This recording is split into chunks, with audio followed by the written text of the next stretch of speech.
All right, and we're going to get started. So, welcome to everybody. So glad you joined us today for this month's webinar, On the Road Again, Accessible Solutions for Travelers Who are Blind or Visually Impaired.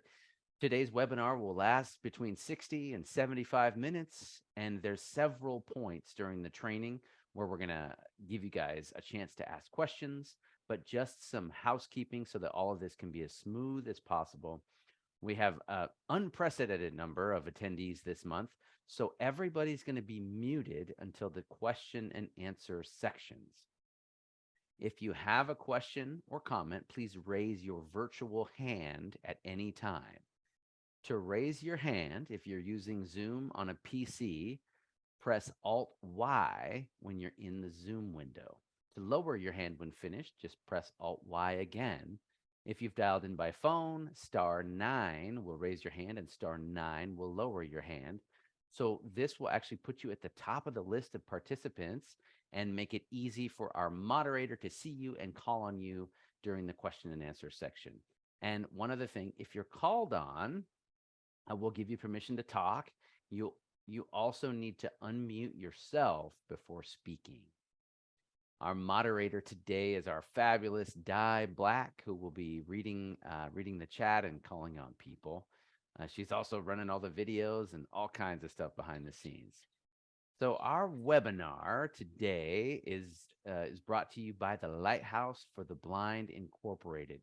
Our organization is headquartered in Seattle and has manufacturing facilities in Seattle, Washington, Spokane, Washington, and Summerville, South Carolina, where we make aerospace parts and parts for the U.S. government.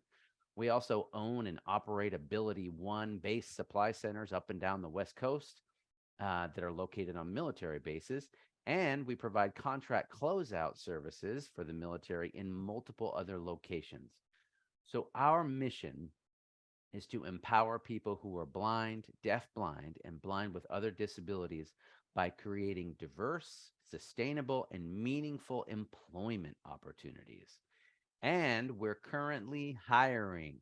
So if you or someone you know is a person who's blind, please scope out our open positions at lhblind.org/jobs. And Di, if you can just drop that in the chat, that link, lhblind.org/jobs. You can to see if there's a job for you. So the webinar today is one of a number of different exciting things that we're doing as part of some new community-based programs and services that we're going to be launching over the next couple years. So stay tuned for more and feel free to reach out to us with questions. And please share any of this info with people you think might benefit. And one final note, tomorrow you're going to receive an email. It's an informational email with all kinds of we'll have some notes in there, some relevant links to the apps that we talk about. It's a really good resource. It's a great resource. In that email, there's also a link to a survey that we would really appreciate you completing. What you tell us matters, and we've already implemented all kinds of stuff that people have suggested from their comments in the surveys. So, introductions. My name is Tim Paulding, and I manage our computer training programs and our Braille literacy programs at all of our Lighthouse locations. I'm located at our Spokane location, and I also teach orientation and mobility there too. I'm a certified orientation and mobility specialist, and I hold a dual certification. So I'm also a certified vision rehabilitation therapist as well. I've been in the blindness rehabilitation field for just about 15 years. 10 of those have been at the Lighthouse. I've taught both assistive technology and orientation and mobility for most of that time. I also happen to be blind, and now I'll pass it to Everett. Hello, my name's Everett. I am a computer and assistive technology instructor here at the Lighthouse, which means that I teach iPhones, computers, specialized technology like the Victor Trek, which involves GPS and recording. So some orientation and mobility does go into that part of the job. I also run marathons. I've done 3 of those, working on my 4th, and I I'm a world traveler. I've been to 3 countries and working on the fourth one. So super excited to be here, and we're going to get right into our objectives today. So our objectives for this webinar are just a way for you to understand what's coming up, what we're going to be talking about today. So our objectives are to familiarize users with techniques like white cane travel, tactile maps, and auditory cues, showcase advancements in assistive technology such as electronic travel aids and GPS navigation systems, global navigation systems, and to provide an overview of smartphone applications specifically designed for blind individuals. So Tim is now going to tell us about some low-tech solutions, because as we all know, you can't run before you walk, or it's not a good idea to. So we're going to get into sort of where the rubber meets the road on the low-tech side of things. By this, we mean canes, your lower tech things that don't require an internet connection, essentially. Well, thanks, Everett. Yeah, so before we start exploring some of the latest, greatest GPS apps and services, I wanted to take a moment to discuss some of the, excuse me, I wanted to take a moment to discuss the importance of orientation and mobility and independent travel skills. So it's 100% essential to develop independent travel skills before hitting the road and even using some of these apps that we're talking about. So and I just wanted to share a little bit about my kind of personal journey towards independence. My vision was getting worse and worse, and after college, I chose to go to a blindness training center where I had some remaining vision. And at that training center, I wore blindfolds for it was about 7 months, and was really immersed in learning blindness skills. And one of the things that they taught me there was travel skills: how to use a white cane, how to cross streets, how to avoid obstacles, how to travel stairs, how to use my ears to hear the environment around me. And over time, and it took a little bit, but over time, the cane started to become kind of an extension of my body. Um, I gained confidence. That was probably the biggest thing. I gained confidence in traveling independently. I became less afraid, and I felt more empowered that no matter what happened to my vision in the future, I could be as independent as I wanted to be because I I learned those skills. And this is what I try to impart on my students now as an orientation and mobility instructor.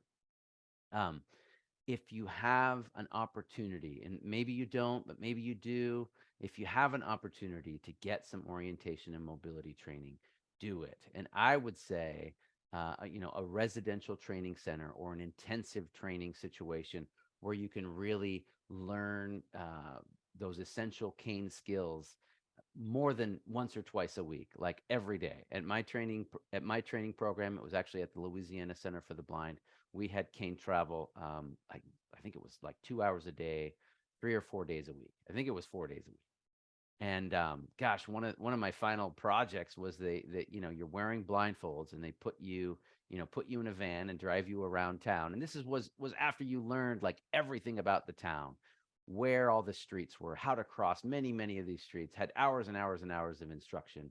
But they would drop you off, and you'd have to find your way back to the center. And this was pre GPS, and you weren't allowed to use GPS actually. And man, I did that a couple of times, and my confidence went through the roof because, yeah, I just started to believe in myself and my abilities as a traveler. So, but during this training, and I'm kind of segueing here, but during this training, I began to learn. I began to notice things like the change of air when you get kind of the airflow when you get to the end of a building and the sidewalk opens up, and what that feels like, or the ambient sounds around me as I moved through space. And eventually, I began to kind of recognize and use and notice those sounds that my feet made and my cane made on the ground, they bounced off the environment around me. And I started to be able to use these sounds to navigate a little. So it was later that I realized that this was actually a form of echolocation. And it's a scientific fact that our brains can repurpose and use parts of our brains for different things that they actually weren't used before for. So this is actually called neuroplasticity. So the brain can repurpose these certain portions of our brain when we lose one sense, and it can repurpose and rewire itself to use other senses and other things. So I wanted to dive. If you could just cue up that video, I'm going to intro it here. So there's a guy who teaches and uses this thing called echolocation. His name is Dan Kish. Many blind people use this, but this guy's kind of made it kind of famous, and he teaches it and he uses it. And we have a brief video here talking about what echolocation is, how he uses it, and how somebody who's used it ever since he was a kid, right? I learned as an adult, but he's been using it since he was a kid.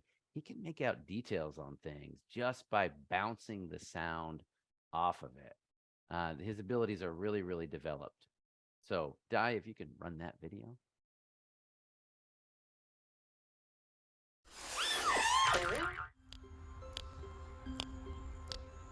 I am a man who uses the techniques of a bat to navigate.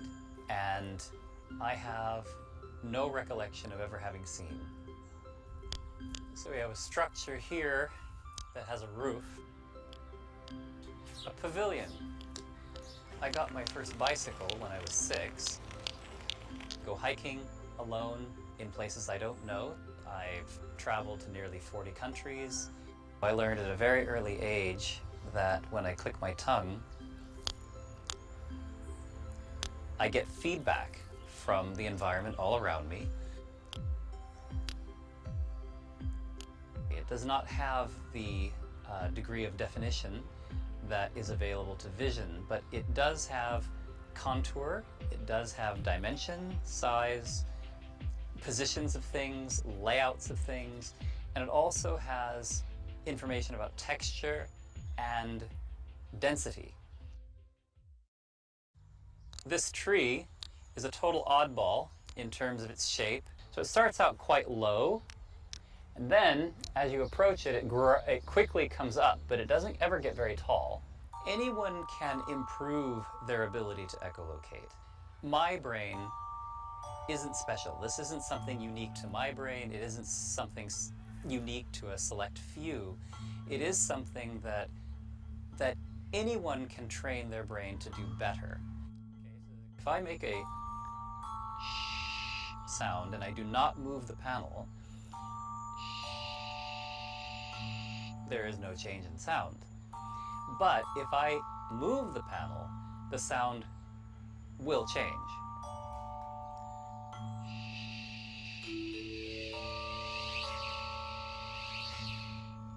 And the same is true with the click. The click essentially remains the same, but the reflections of that click are altered by the different characteristics of surfaces and their position. The key to an effective click is its short duration. You want a brief click. It can't be sort of mushy, it can't be juicy, it has to be sharp and clear. I certainly don't feel I'm missing anything not having my sight. I tend to think of challenges as puzzles, as opportunities for discovery. Awesome. So yeah, his abilities are very advanced, but like he said, these are things that you can learn. I learned as an adult. I think I was in my mid-20s when I started this, kind of paying attention to this kind of thing. But I want to mention a few other kind of lower tech options. So number one, cane skills, cane instruction, then learning to use our other senses to navigate. If you struggle crossing a street or walking straight on a sidewalk, a GPS app is just going to be another thing that's going to distract you and is going to be that much more difficult. So kind of have to have those basic skills first. And then I wanted to mention a couple other lower tech options that might help with basic orientation and kind of spatial awareness type stuff. And this is again before hitting the streets. So tactile maps or tactile diagrams. And this is a tool that I've used, that people have shown me as a student, and that I also use it as an instructor, is just using Velcro strips on some felt. It can be as simple as that. Everett was telling me about a sunglasses case that he used with just some simple Velcro strips to kind of quickly diagram a train station or some train tracks when he was trying to find his way around.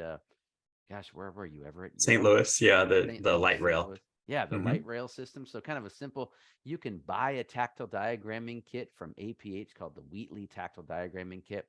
I use this a lot with my students because it's super easy. So things that you would diagram, for example, would be maybe a complex intersection, or oftentimes I'll diagram what the inside of our building looks like in our production areas, because there's these long production lines. There's aisles in between each one of the production lines. And using one of these diagramming kits helps somebody get like a bird's eye view or an overall view of what a space looks like. And that can really help with spatial orientation. Some of our computer instructors actually use this to diagram what a computer screen looks like. So all kinds of different ways. There's also, and I wanted to highlight this too, it's really cool. There's a free web resource called Touch Mapper. And this will be, along with many, many other links, this will be one of the links that we put in our resource email that'll go out to you in about 24 hours. But it's been around for a while. You can search for an address, and there's a number of different options that you can use for these maps. You can have it zoom way in, have it put the address that you search for in the middle of the page, and zoom way out and see kind of a street view. But what it does is it uses OpenStreetMap to generate a map based on that address that you entered. And you have a few options now with this free service. It's called Touch Mapper. You can choose to download a file, a PDF, which you can run through a swell form machine. I have one of these in my office that I use with folks. If anybody's ever used something like that, it's a specialized paper that you print onto, and then you run this specialized paper through a machine that heats up the ink on the paper and raises it up off the page. So it's pretty cool. So you can use this free service to print out something like that. You can run through a swell form machine. You can also run it through, you can print out a Braille version of this if you have some Braille graphics software. And this is a new addition to the Touch Mapper software. You can download a file that will allow you to 3D print it if you have a 3D printer, which most people don't. But you can also, for as low as $30, between $30 and $90, depending on the size of the map, you can have them print 3D print you one of these maps and ship it to you. So it's pretty cool. There's with technology these days, there's so much out there. Again, I use these a lot with my students to sort of just help with general spatial orientation. And Tim, we just got a map of the lighthouse on our wall just as you come in the door. That's really cool for new people to kind of get an idea before they go and walk out on the floor. Do you know which company that was? So we used a local sign making company in Seattle that I think we did some work for, and they were able to make that kind of a local place that I think they specialize really in sign making, but they do some accessible signage too. I think that just lends more to your point that there doesn't have to be a quote unquote specialized place that you go. You can reach out to local businesses to do things for you, and with 3D printing technology and Etsy, anything is possible. Yes, sir. Absolutely. And one other thing. So my church is, we just, they just completely remodeled the whole lobby of the church. And it's always really crowded in there. And since they remodeled it, the sound is totally different. Everything's somewhere else. And I'm going to have a friend of mine just take a Sharpie on a piece of paper and sketch out what the new lobby looks like. And just use a black pen to do that. And then my plan was to just take it back to my swell form machine and run it through there. So really, you can even do stuff like that. Wow, that's neat. Yeah, and I guess it's really nice, but dude, I don't really know my way around it, and I want to know. So, hey, so it's time for question and answers. You guys, do you have any questions so far? We covered a bit about echolocation, cane travel, blindness adjustment training, some tactile maps, touch mapper. Does anybody have any questions so far? We have one. It's a phone, so I'm just gonna allow them to talk, and if they can unmute. Great. Hello? Hi. Hello. Hi. Yes, I have a question. Yes, sir. So the touch map sounds really cool. Do you know if they make kind of like a United States pre-made atlas that has the states and just kind of the major highways and the capitals? Well, I'm sure there's something like that. Well, I'm not going to say I'm sure. I wonder. believe the American Printing House puts out one as part of their expanded core stuff. So because geography is part of what's called the expanded core curriculum for K-12. So legally, pre-appropriate education, they have to have that available in public and mainstream schools in a way that everyone can read it. So I would look at aph.org and just see what you can find. And I don't know if you work with the school systems or not, but those are probably available on federal quota, or I would guess probably $150, $200 US because of how expensive something like that is to make. But I would check out APH for sure. Thank you. Yes, sir. And then I have a Mary has her hand up, so go for it, right. Mary. Yes. Hi. Thank you. Hello. Hello. Go ahead with your question. Uh-oh. And she was unmuted, but She was. Go ahead. It was just that good of a question. Yes, it Okay. was. Can you hear me? Yes, we can. Yes. Hi, how are Okay. you? Good. Good. I thought I had unmuted myself. I guess not. Sorry about that. I have a question, just a basic question about cane technique. I struggled to walk straight using the 2-point technique. So my O&M instructor is kind of recommending I try constant contact.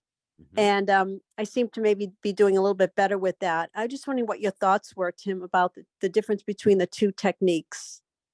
Well, I think constant contact and 2-point touch techniques are both really good techniques. Constant contact can work really well, especially if you have a cane tip that rolls, for example, like the rolling marshmallow tip that is oh so popular at the Lighthouse. And really just some suggestions to walking straight is centering your cane at midline, right? And then walking in step. So when you swing your cane left, your right foot comes out as you're walking. When you swing your cane right, you take a step left. It's kind of opposite. And then also, it might be a little counterintuitive, but the faster you walk, the more people tend to walk more straight and keep this sort of line of direction, we call it. It also helps to point your nose in the direction that you're going. So putting all those things together are sort of some techniques that I've learned that help folks walk a little more straight, especially if you struggle with that. I haven't heard like one cane technique. Like I haven't heard that 2-point touch is better for walking straight than the constant contact. It's more those other things that I mentioned. Keeping your cane Okay. keeping your cane at midline, having a good even arc from left to right as you Hmm. as you sweep, staying in step, walking faster, and keeping your nose pointed in the direction that you want to go. And not Yeah. holding a death grip on your cane, having a Oh. loose wrist. Yeah. I do That's one of that. my things. Yeah, little more I tend to hold relaxed. I know I hold the grip too hard sometimes. And I think I swing more to the right because I'm right-handed. And that's why I Yep. end up veering more to the right. I have to really work on that. Yeah. Takes Yeah. practice, man. It really, Mm, really does. yeah. Yeah. Well, thank you. Thanks for your question. And we have another one from a phone question. Okay. And I sent a message asking them to unmute.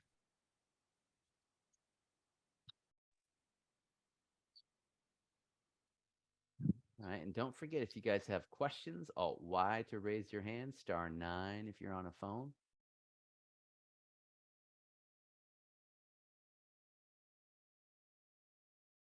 Okay. Do we have any other questions? It doesn't Yes, seem we like that. do have one from Junior, so go for it, Junior.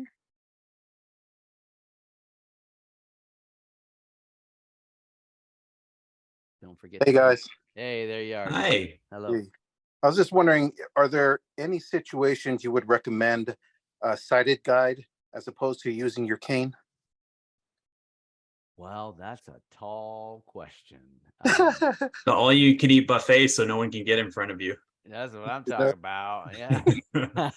No, definitely running. If you intend to do any kind of fitness work, it's probably better to have a guide on a tether or a sighted guide. I had to put that one in there.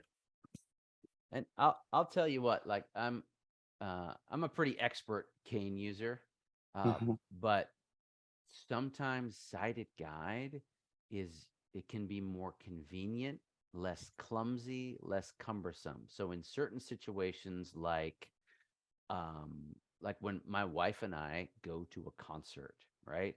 I'm I would even take a friend to a concert, right? Because it's super crowded. There's Mhm. people everywhere. You're trying to find your section going up and down, bleachers and stairs and all kinds of stuff. So situations like that, I would say, having a guide with you can be more convenient and get you where you want to go more efficiently, I guess. Gotcha. Yeah, I was just thinking to if you're in a hurry or something, when you're starting to learn how to use your cane, you're empowered, and sometimes you don't want to put that thing down. So I was That's just right. wondering That's a good thing. Yeah. situations where you're like, "Hey, dude, you're good. Calm down. Use the guide." Just Yeah. for Is it yeah. the most efficient way? And the real test is like, can do you have the skills to make that choice, right? Mhm. That's where we want to be. Do you have the skills to make the choice? You know what? Today I'm going to ask for a guide, or do I need one because I don't feel confident in getting there myself, right? You get to that point, it's like, all right, I have a choice. I can use a cane if I want to, or is it going to be more convenient and get me there faster if I use a guide? Sweet. Does that kind of make sense? Big time. Thank you Yeah. guys so Yeah. We have a question from Gretchen and then Tracy. Okay, and those will be our last two for this section. Go ahead, Gretchen. Hi, can you hear me okay? Hi, yeah. Yeah. Hi. Hey, so I'm just curious, everyone's always talking about this 3D printing thing, and like, what exactly does that feel like? Is it like raised lines, or is it like an actual like three-dimensional model? Like, I'm kind of confused about that. It feels like any toy or model that you imagined printed out in a 3D form. So it's actually a piece of plastic that has been molded by a computer into whatever model that you want. So it can be it can have height, width, and depth, but it's essentially a computer's ability to make something out of this plastic stuff that the printer uses. It's pretty incredible. Okay. People are printing instruments, people are printing maps, models. Somebody printed our amazing moderator die, a replica of the Seattle Space Needle, which is sort of this space Whoa, age that's looking cool. tall tower, and he 3D printed it. Wow, that's really neat. but for tactile mapping, like kind of similar. It's a really just sort of hard plastic that you can put in any kind of configuration that you could possibly dream up. Well, thank you for explaining that. I appreciate that. Yeah, of course. We got And time for then one more. Tracy's up.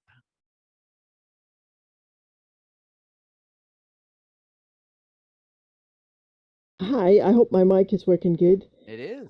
I'm sorry I was a little late, but my question is about indoor navigation, particularly in malls. I live in New Jersey.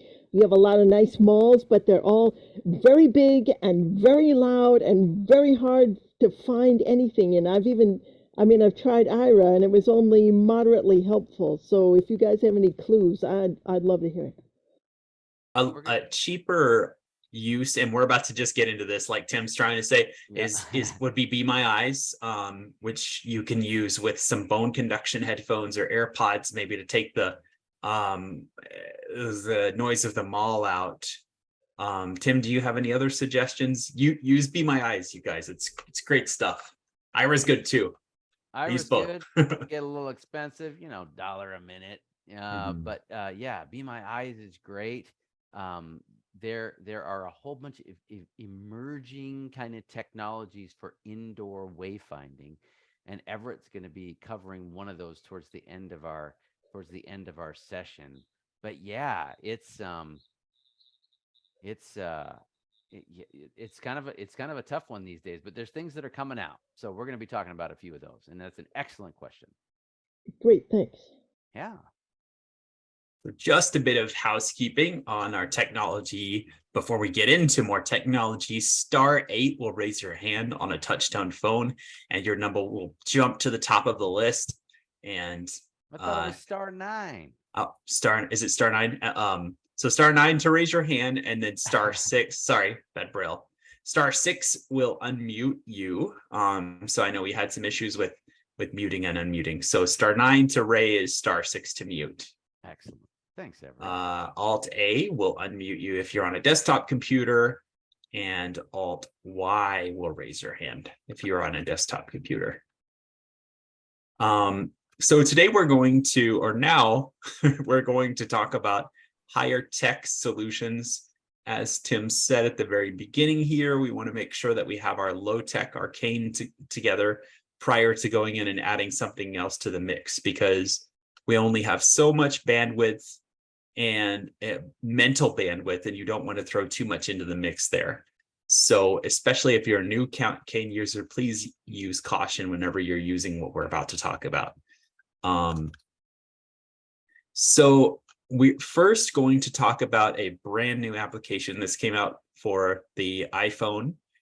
It allows the phone to act as an APS system, which is the chirping bird sound you'll hear in most cities today that signifies that a light is ready for you to cross. So if a light is, I believe is red, you're supposed to cross on green. So green is go, red is stop.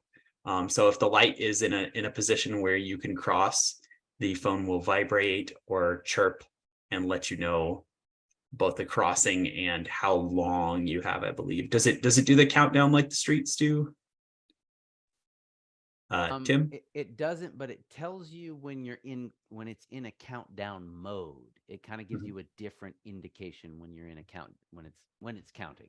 It won't count the numbers for you though. Okay. It also is available for deaf, or works with for individuals who are deaf-blind by using haptic feedback. So if the light is ready for you to go, I'm doing a lot of personification because that's how my mind thinks of the world. But if the light's ready for you to go, the app will tell you, and whenever it stops. I'd like to thank Lee Skagen from the New York Institute of Technology or Special Education. I got it. For allowing us to use this wonderful video she has prepared. And Di, if you could play video 2, we're going to listen to how this app works. Paul Henry Paulding. And I are out for a walk, and I wanted to show you a new app I've been using. It's called OKO. I'll put a link to it down in the comments. Hey, buddy. I'm gonna go ahead and Hey, open buddy. it. Henry? VoiceOver calls it Hey, your Oko. mom is almost here. Is Amelia ready to go? OKO uses your back-facing camera and artificial intelligence to help blind and visually impaired travelers You and Amelia read need to be ready to pedestrian go. Your crossing med bag is on signals. the door. So it's using my rear-facing camera. There's Silly. Hi, Silly. Silly. She says I'm working. Amelia can take her time getting out the door and stuff. I do caution do that? you to make sure you use all of your standard orientation and mobility skills. Make sure you're listening to your traffic. You can't just rely on this app. This is just another source of information. So I'm going to turn my camera toward the intersection. We're standing at the curb. Don't walk signal. And it says don't walk, and we have this steady pulse. It also does haptic feedback. It's vibrating each time it pulses. When it switches to the walk signal, it will pulse faster. And then when it gets to the countdown, it changes rhythm and is a little bit faster. So you can definitely tell the difference auditorily. It's a big intersection here. We've got 5 lanes to cross, then there's an island with another turning lane. Parallel traffic has 3 lanes. So there's a lot going on here. As I say that, the traffic clears out a bit, but it is a busy intersection. Still have that don't walk. Right, this car's slowing down as it approaches, so I think we're going to switch. Yep. Zilly forward. Good girl. Find the curb. Good job. Find the curb. Now we're into the countdown. You heard the rhythm change. Good girl, Zilly. Find the curb. Good job. Hop up. Almost there. Good job, Z. Okay. There we go. Pedestrian traffic signal action activated. And that's how OKO works. Don't walk signal. Give it a Pedestrian traffic signal try. action activated. Be Don't walk safe signal. out there. Bye. Pedestrian I need your. So that app responds to Blind Copilot. So whenever you open it, unless you have shortcuts set up, you can't ask it to open Oko. You've got to ask it to open Blind Copilot. But it's a game changer. Our instructors here in Seattle and Spokane are using it and finding that people really enjoy it and really trust it. It uses your phone's camera. So if you stink with a camera like I do, it does require some practice, but most everything that's worth it does. Next thing we're going to talk about, Tim, you still with us? Yeah, I'm still with you, man. And I just got to say, when that app first came out, I was like, there ain't no way I'm going to trust a computer to tell me when to cross the street. I'm just not going to do it. But I tested it a whole bunch of times with audible pedestrian signals, with sighted people, using my ears, and it's amazing. And I think they call it AI Copilot. It's actually using AI because it can recognize those different signals in the way that they work. And it's awesome. And there's been one small update to the app. So the sound that you heard in that video is now much louder and it's higher pitched. So in a busy traffic situation like that, it's way easier to hear than it was before. So OKO Copilot, AI Copilot for the blind, it's amazing. It's actually, so like I cross streets really independently, but sometimes without without an APS, it is much harder. And this is just a game changer. So yeah. So I gotta say Please about that. also remember that if your iPhone is more than 3 or 4 generations old, be aware that these apps we're talking about, they pull a lot of juice. So we're not hating on anyone who's still rocking an iPhone 6. I just recently helped my mother replace hers. But remember that the further you get back in sort of this generational gap with your iOS or your Android devices, they do get old just like everything else. And this Copilot and the next apps that we're talking about, they pull a lot of bandwidth. So just like us, phones need to be replaced, especially if you're relying on them with your life. Right, Tim? Yes. Hopefully you're not. Yes. Hopefully you're not just relying on- I was just contemplating what to do Yes. if you said no, Yes. no, not right. Yes. Right. All right. So All right. next thing So- we're going to talk about. We're going to talk about OpenScape, Uh-huh.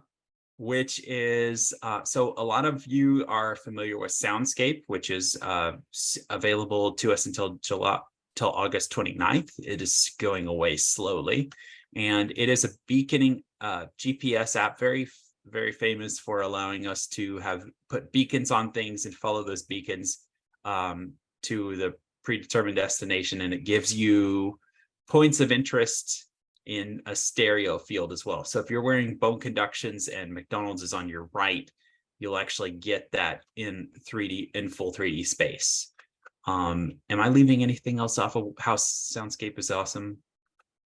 Man, That needs to be Soundscape said. was just awesome because it was super simple. As you walked, it just announced things, intersections, things near you. Yes, you could put the beacons, 3D sound. It was great. So there is a thread on Apple Vis that we've both been watching pretty closely. That's applevis.com. If you have an Apple device, please bookmark that website. And people are trying to revive Soundscape with a program called, or with a project called OpenScape, which essentially allows for us to continue to use it. But there's just a lot that goes into something like Soundscape, and Microsoft has endless pockets, and most open source developers do not. So definitely check that thread out and lend some input, because squeaky wheel and all that. Now we're going to talk about a similar app called Blind Square. It's not the newest app out on the street, but I've used it to great success, and I think Tim has too. And it uses Foursquare data. Foursquare being a map database that Facebook used way back in the day with a company called Foursquare.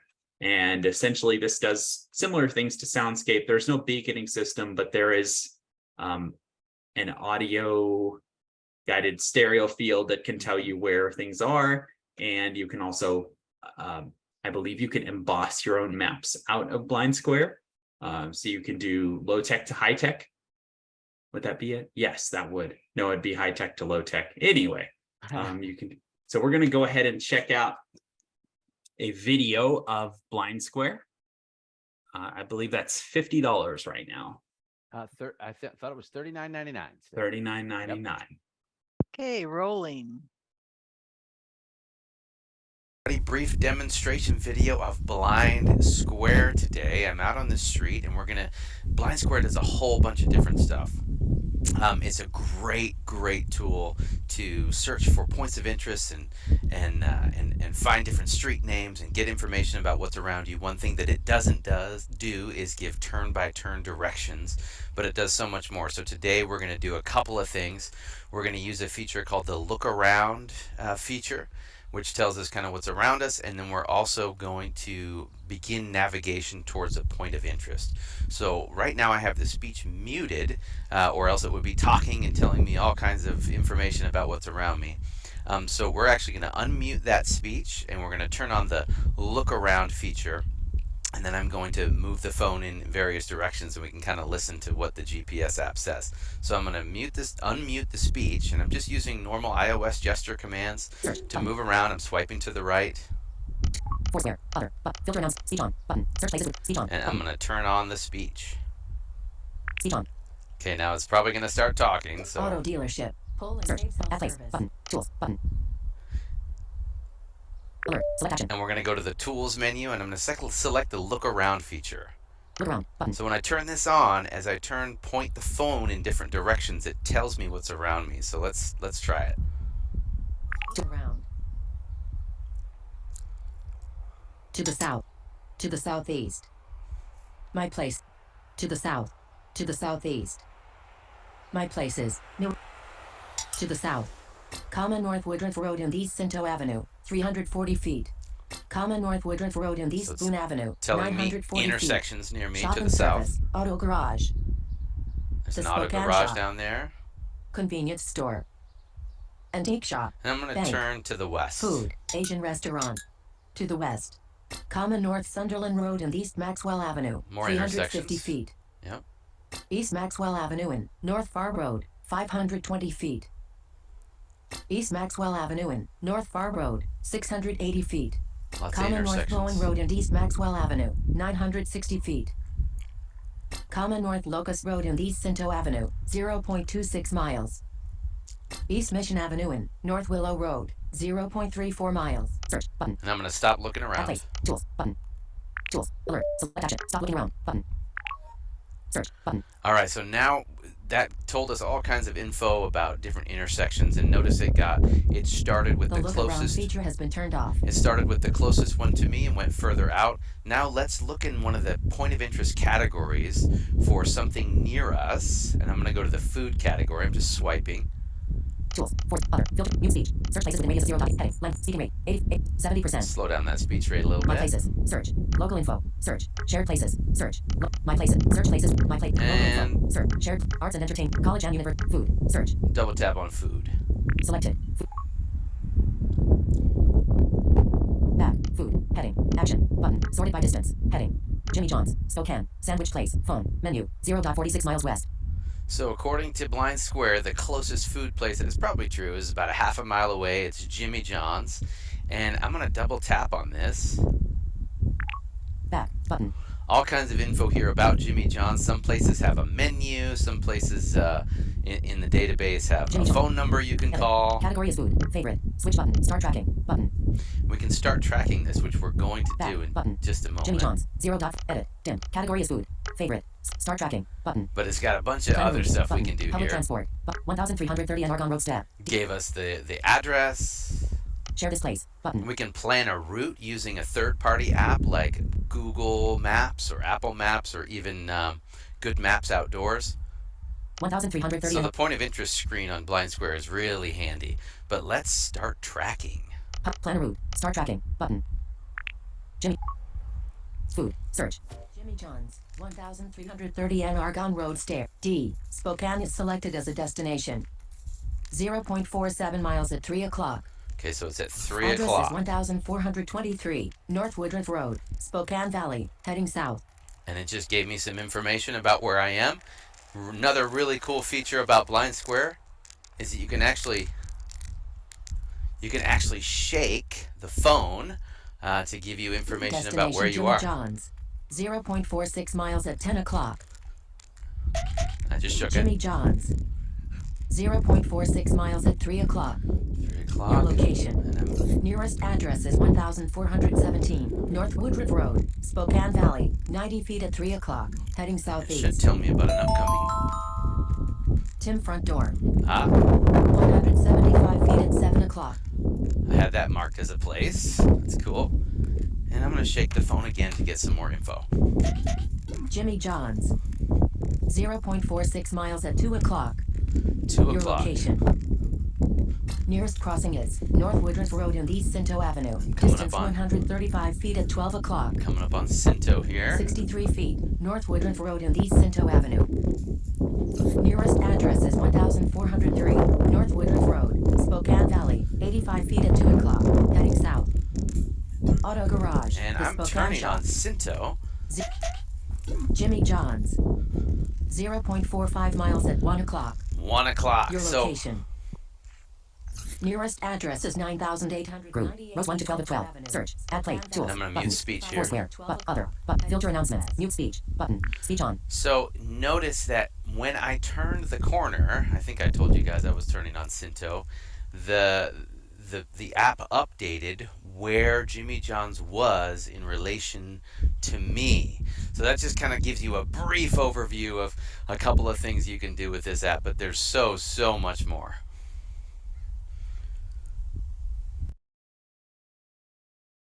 Perfect. Awesome. So the next one, Good Maps Outdoors, I'm not overly familiar with. So would you mind taking over that one? Yeah, absolutely. So can you kind of explain that one first?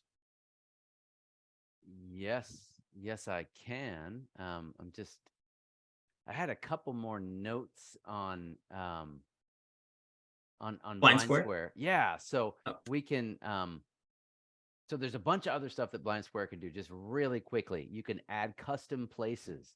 So notice that I marked my house because I have a really long street, and all I would do would be counting driveways from when I turn the corner, and that can get a little confusing. So I actually marked my house, which is really nice. You can use the look around feature like we did. You can get a list of nearby intersections, and some point of interest entries have phone numbers, some have menus, and you can easily launch third-party apps like Apple Maps, Google Maps, and get turn-by-turn directions that way. And you can also launch Ira on demand right there. Also, Blind Square has a QR code reader that they just created. And so the next one that we're going to discuss, like Everett mentioned, is called Good Maps Outdoors. Not to be confused with Good Maps Explore. Good Maps Outdoors actually used to be Seeing Eye GPS, and it's almost the same exact app. If you ever use that, it came out a number of years ago. It was on a subscription plan and you had to pay for it, but now it's totally free. And there's just a few extra features. Nothing really has changed too much though, so it's great.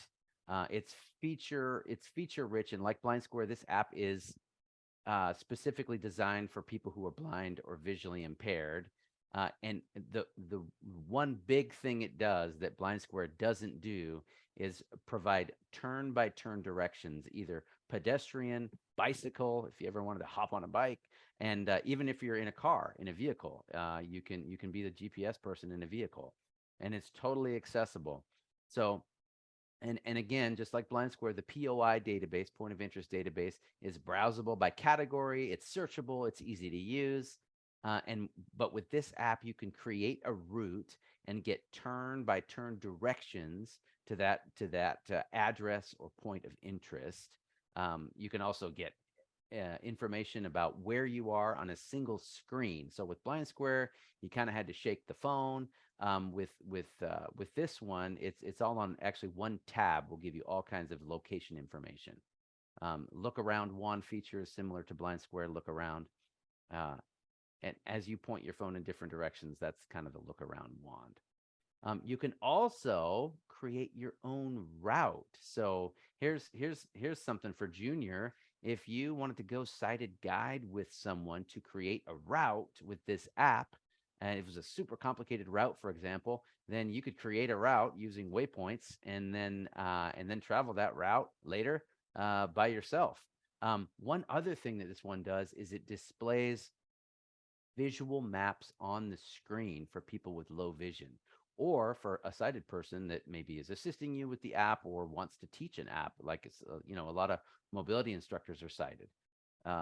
And you can also launch Ira from the touch of a button. It seems that Ira is like everywhere. Although you can't pull up a list of nearby intersections with this app, I really like the way this app describes intersections. And so, for example, it might say there's an intersection ahead in 385 feet, and it'll say, let's say Woodruff Road goes north and south, Cinto goes east and west. That tells me that it's an intersection that is a four-way intersection. Blind Square doesn't do that. It just announces the name of the street. So anyway, let's run this video as I plan a route and walk a route using Good Maps Outdoors. Video 4.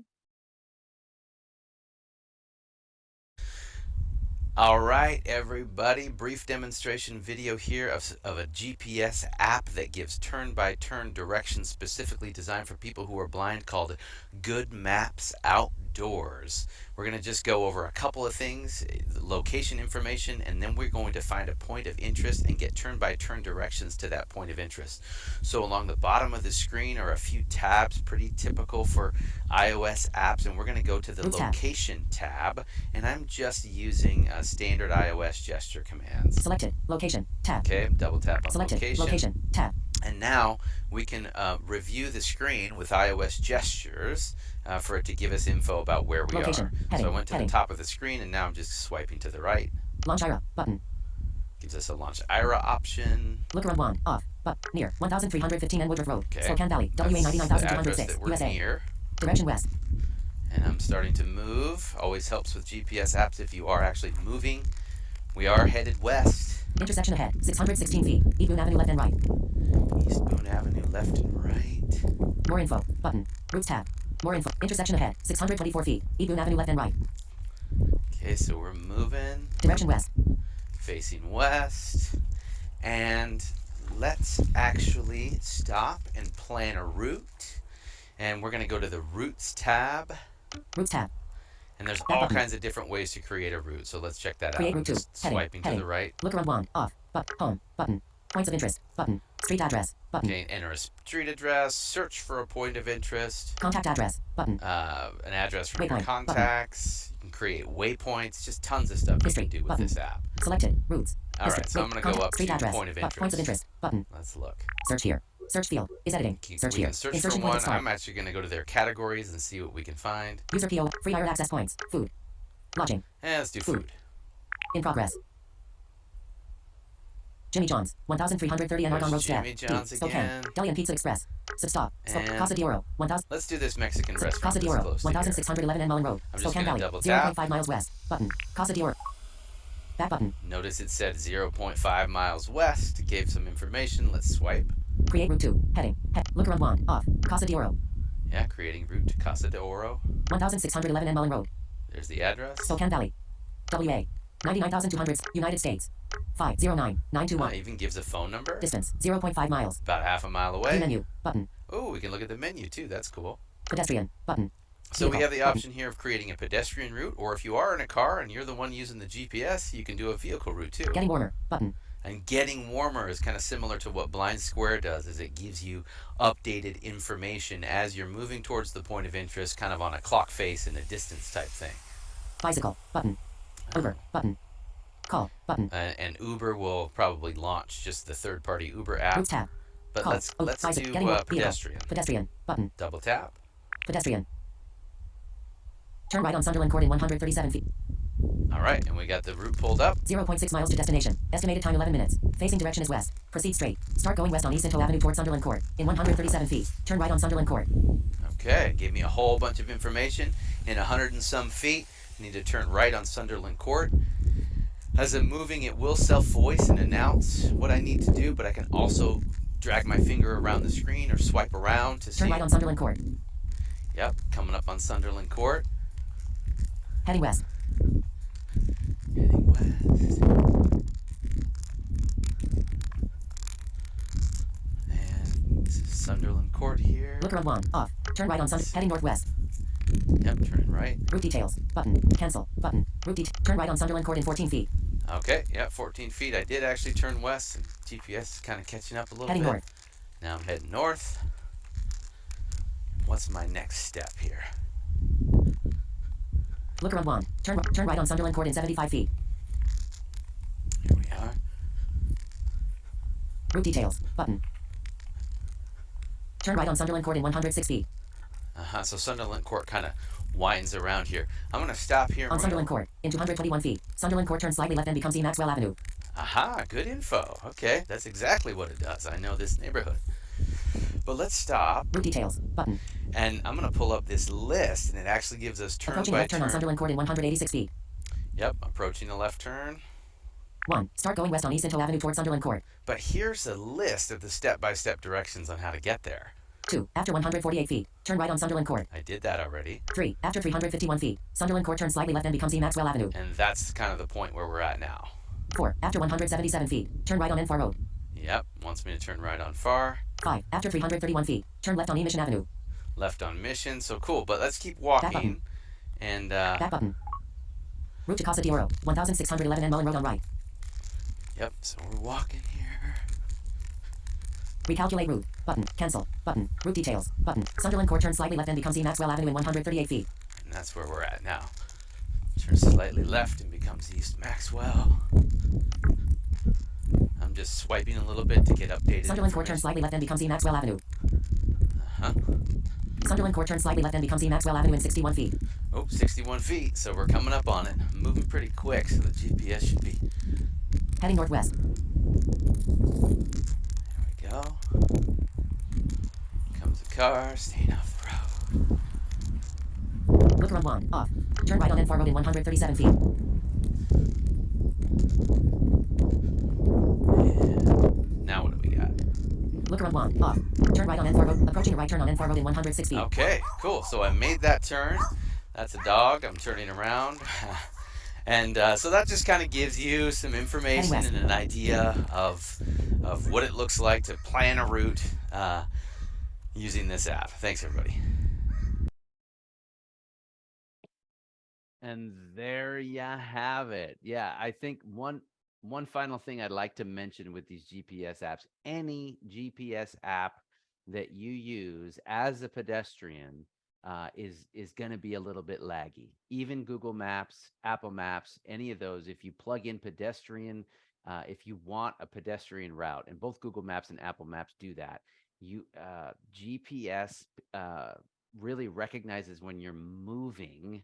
And when you're in a car, it all seems to work a little bit better. But as a pedestrian, because you're moving slower, it sometimes is a little bit laggy. So I don't know if you guys noticed, but like I had basically already made that turn on Sunderland Court, and it still said it was happening in 14 feet. So GPS is only so accurate. You really have to use some of your skills. One thing, and then we'll move on. But one thing that I do is I'll use an app like this, or like Google Maps or Apple Maps, to get a list of instructions on how to get somewhere. And then I use an app like Blind Square to tell me the streets where I am. And then I'm making my own decisions and not, well, blindly following an app, right? Because sometimes it's, those GPS just takes a while to catch up and stuff. So anyway, gosh, I think we probably have time for maybe one or two questions, and then we really want to get to that last section where Everett is going to talk about indoor navigation.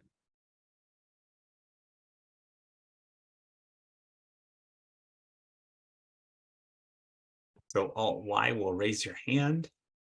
In the iOS app, I believe it's in the sort of top right 2 or 3 o'clock portion of the screen. We have a phone number raising their hand. *6 will unmute once our moderator tells you to unmute. Ready to go. Okay. Hello? Hello. Hi.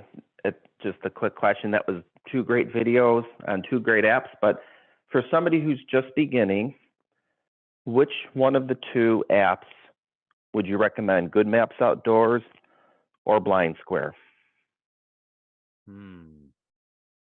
My gut reaction is neither until you get like 6 weeks on the road. And then after that, I would go with Blind Square. And that's just because what I use as a traveler.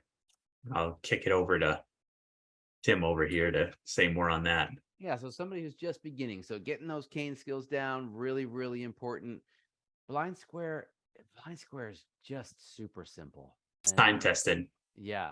And it's it's just super simple to use. You can shake the phone and get information, and it does a really good job of like self-voicing when you're coming up to a street.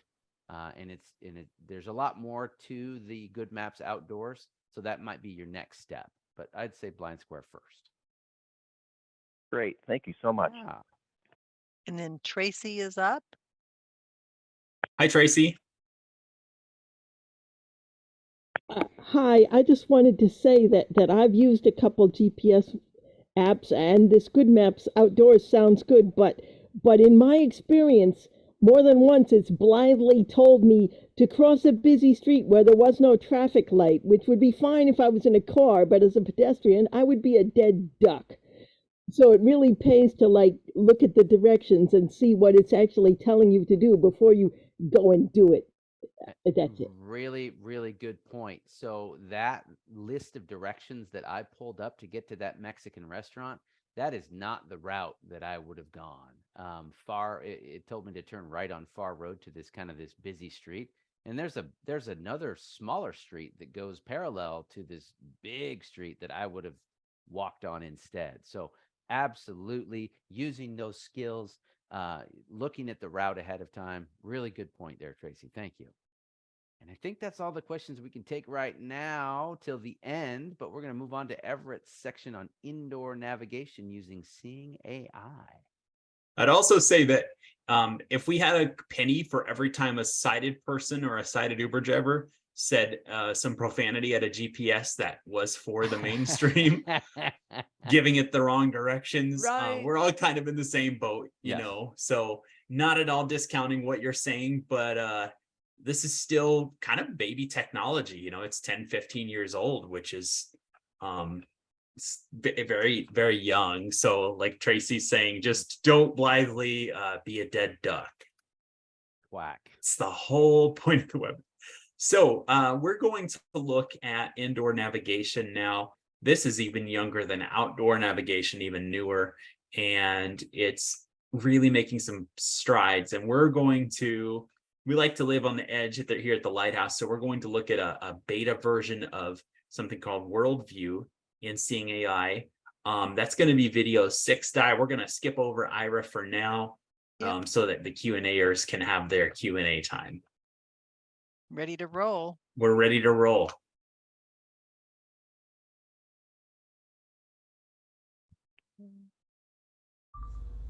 Let's check out the Seeing AI World demo.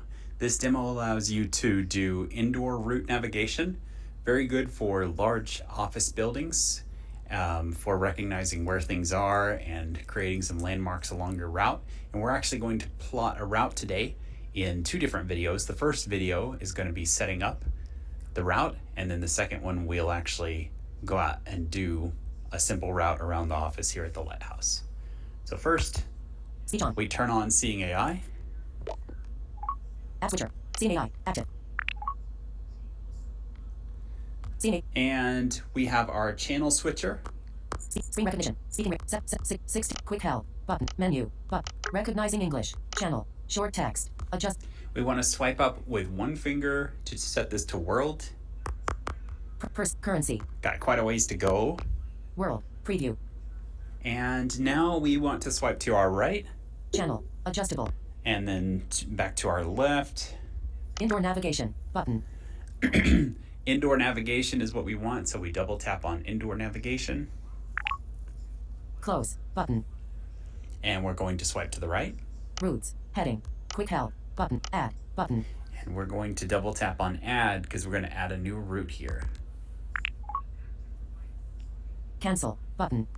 Before walking the route, it's important to capture the area around the starting point thoroughly so that someone following the route can easily find it. So this is going to involve us basically doing a 360, spinning around like a small child would, and capturing the entire start of the route and the entire end of the route. If possible, choose a starting point that has distinguishing characteristics. Avoid large blank surfaces, reflective materials, and repeating patterns. So there's a computer in here. There's some walls. I'm not sure what color they're painted. I believe they're blue. So I'm guessing and hoping that these are sufficient, that the surroundings are sufficient. After tapping continue, show the camera around the area where the route starts. Scan all. So we're going to give Seeing Eye a little tour of our space. Continue. Button. Continue. Back. Button. Creating a new route. Heading. Quick help. Stop. Stop. Button. Okay, so 8% now it completed. wants me to turn in a circle, and there's nothing I'd rather do. 23%, 25% completed. You can hear that you get little ear icons or ear cons for Tilt your phone up and down as you spin. App loading 37% completed. or capturing rather the surroundings. 50% completed.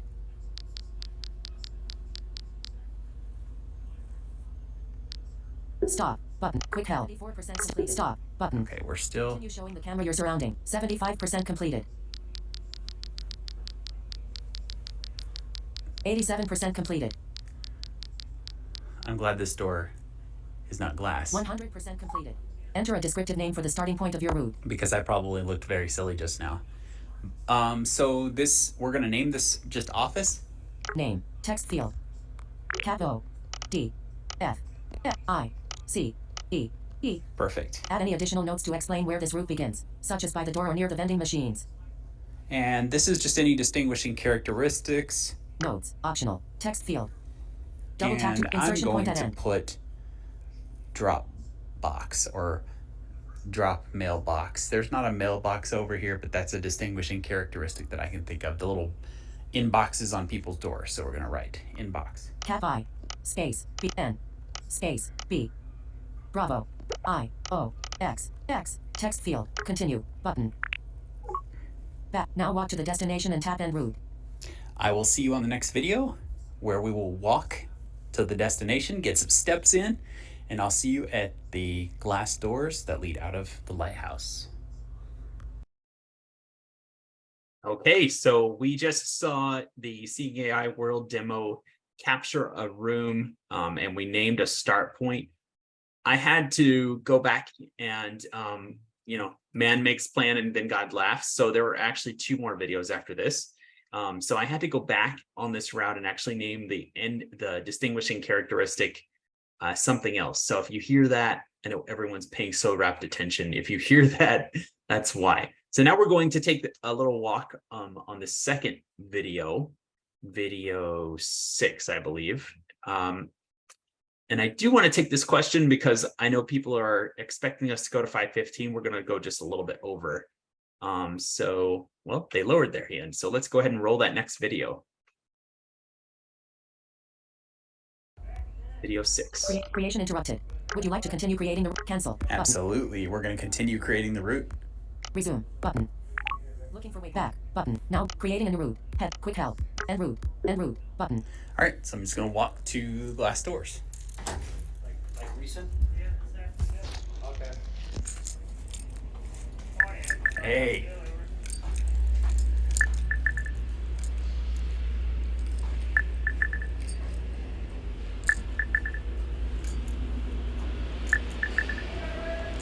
Hello. En route, quick help. So those small dings that you heard were essentially breadcrumbs being dropped. They are waypoints, and they allow your GPS or your indoor characteristics to be captured, and they are used whenever you travel this route again. So back to what Junior was saying about sighted guide, maybe you guide someone along a route or are guided along a route, and this app just drops breadcrumbs for you, and then you capture the end, similar to what I just did. I went to the glass doors, and we heard Di needing to be let into the glass doors and me just sort of ignoring because I couldn't see. So that was essentially us dropping breadcrumbs, walking to the door, and now the app says, okay, now let's shut off, and our next video is gonna be us actually, I believe, trying out the route and explaining it more. So next video, please. Thank you guys for sticking with us here. Seeing AI, active. So you may have noticed during the last recording that we heard some plunk sounds. Almost it sounded like there were things being dropped as we went, and that's because Seeing AI was dropping waypoints, and we follow the sound in our bone conduction headphones or our AirPods, and we center that sound as we're re-walking this route, so that's in the center of our speakers or our headphones, and we walk towards it until we hit the next waypoint.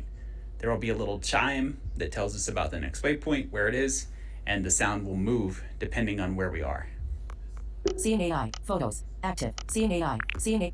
So Seeing AI. I already completed the route and saved it. So all we have to do now is go to the world channel. Channel, world, channel, adjustable. Channel, indoor navigation, button. And choose indoor navigation. Close, button, route, quick help, add, button, nearby, heading, my office to glass doors, button. And this is called my office to glass doors, so I'm going to double tap here. Alert, follow, button. And we're just going to hit follow, and then we're just going to start following the audio brick road. Looking for my office, near the lounge. So that's a landmark that I put in there. Loading route. And now we turn around a little bit in circles until it sees where we are, and now it knows where we're trying to get to. So go out the door.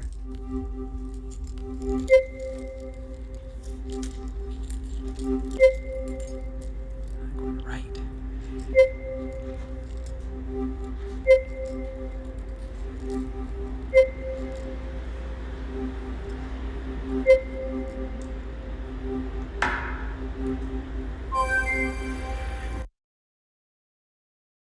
All right, and you heard me rather passionately attack the glass door with the cane at the end there, just to show that we were at the glass doors. And you heard those waypoints along the way. And this is a very popular technique that's being used as these sort of breadcrumb waypoints. We're seeing this a lot in gaming as well, to guide someone along a path. So very exciting sort of intersection of those technologies.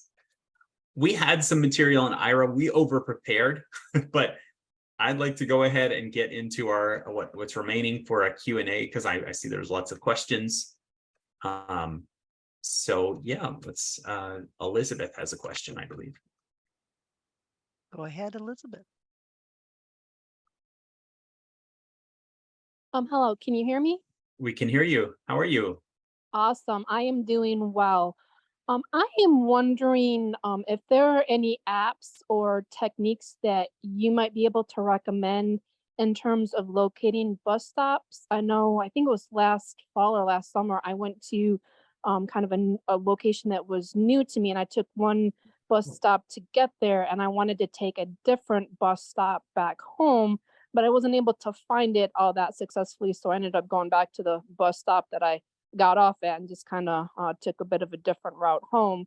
But I was just kind of wondering if there were any apps or techniques that maybe I could use in the future to maybe be a little bit more successful in, finding a bus stop that I've never really been to before when I'm kind of venturing out to new places.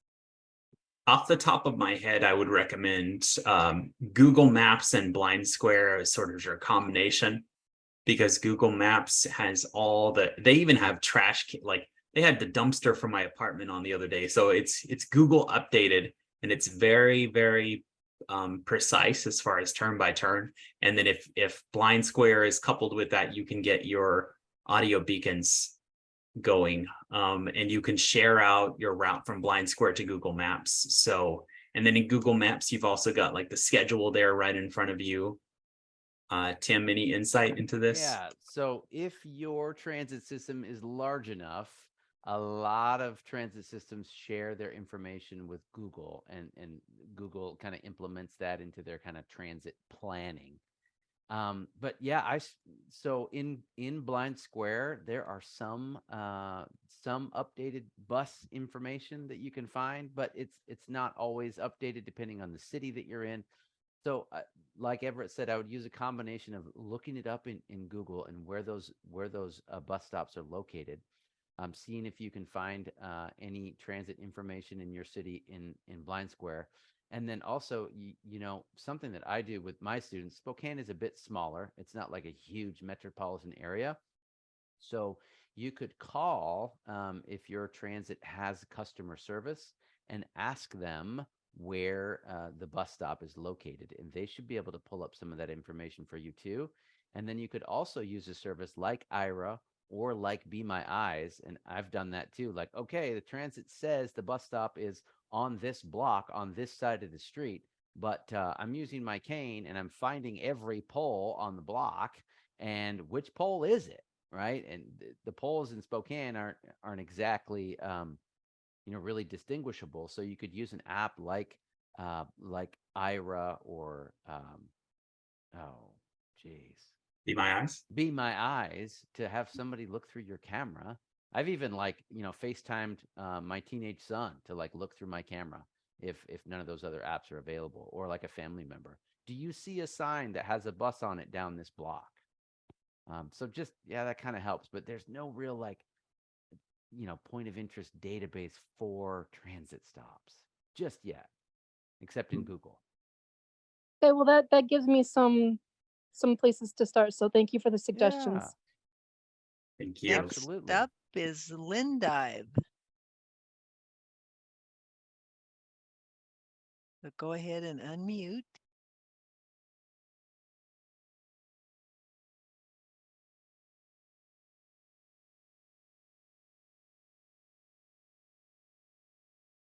All right. Maybe we'll go to Bruce while she figures that out. Hello, am I audible? There you are. Hi. Hello. Hi, this is Lindy. We're speaking. I'm calling from South Africa. All right. Awesome. Thank you. Thank you very much for the information that you've just shared. But my worry is with the apps that I had, you spoke about in my country. I want to find out whether will it be safer for me to use my phone outside trying to locate the street names, or it will put me in danger. However, I am familiar with the Be My Eyes, though I'm not familiar on how to use Seeing AI, but I do have that app on my phone. Thank you. Yeah, you should really check out Seeing AI. Really explore it. It's a great app. I think it's up to you whether you feel that would be safe to use your phone while you're walking out on the street. I think that's a decision that kind of you have to make, or people that you trust. But yeah, just getting out there using some GPS, especially if you have those cane skills like we talked about. Mm-hmm. And Yes, I do. there are lanyards that our mobility instructors are using. I know the Harbold company has them that allow you to sort of wear your phone on your body. So, we enjoy a pretty privileged existence in America, at least, where we don't have to worry about kind of what you're talking about, where you're not sure if you can take your phone out.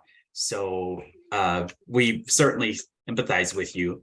But yeah, that would be one thing, is maybe putting your phone in a lanyard and like a black case, so that it's not as obvious what it is, because we all don't want to walk around with our phone held out. It's just asking for a disaster.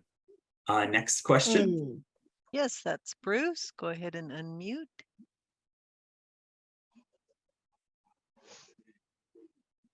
Hey, Bruce.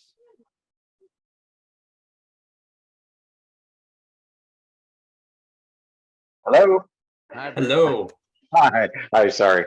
So with Seeing AI indoor navigation, let's say you've planned the route, say you're at a hotel, and you map out a route from your hotel, from your room, down the hallway into and through a lobby, and let's say into the other wing of the hotel.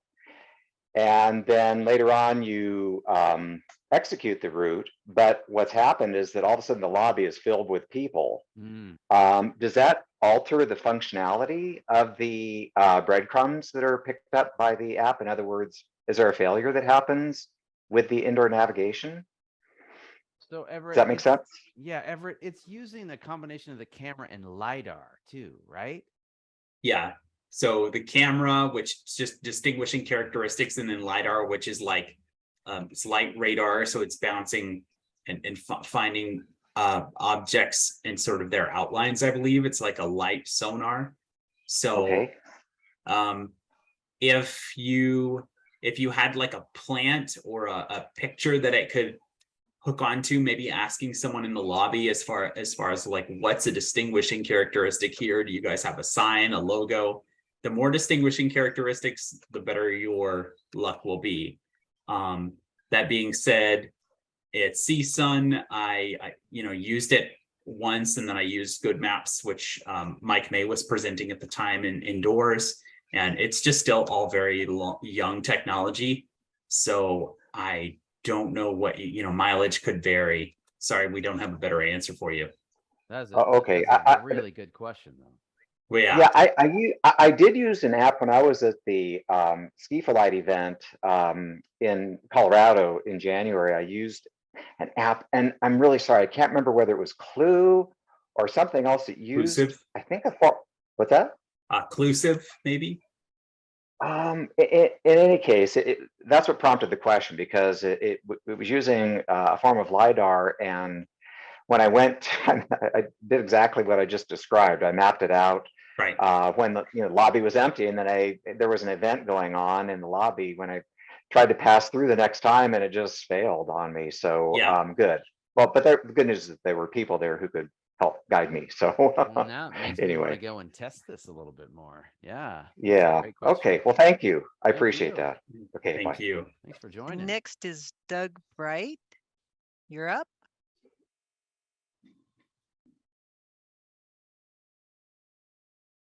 So just go ahead and unmute.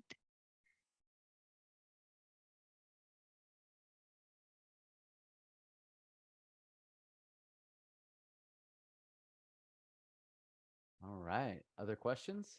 And he's the last one currently on the board. Okay. Well, Doug, can you unmute? Oh, we actually have a Frank here. We'll go ahead and go to Frank. If you want to unmute, Frank. Thank you. Just a quick question, actually, on the OCO app. You mentioned that the camera had a little bit of finickiness. Is there a specific way that you're holding it? Are you putting the phone or iPad on some sort of a lanyard, perhaps in front, or what is the best suggestion for that? So their Thank you. recommendation is that you hold the phone with the phone screen facing you and the camera facing away from you, and you're holding the phone at your chest, so that the kind of the center of your chest, and that centers it in, as you turn your body, the phone is now centered and facing across the street. I've held it kind of in front of my face, but really it's a little more cumbersome that way. So holding it the center of your chest, with the camera facing directly ahead of you is probably the best way. Thank you. Yeah. All right, everybody. Well, that is all the time we have. We're way over time, but this was just such a great webinar. So much positive interaction and lots of great questions. Again, you'll be getting an email in about 24 hours with all kinds of links and resources of the things that we talked about today. And don't forget, in that email, there'll be a link to a survey, and we do listen. So please try to take that survey, and you guys have a great rest of your day. What's our next webinar, Tim? Our next webinar is going it medical? Yes, it's on some of the accessible medical devices. So we'll probably do the script talk. We'll probably do seeing Be My Eyes is, foray into birth control, where they are helping young ladies with reading, pregnancy tests. Lots of really cool things coming down the pike. So please tune in July. Yep. I'm over 30. Late July. Late July. Weeks. Thanks, everybody. Thank you. Good night. Bye-bye. Good night.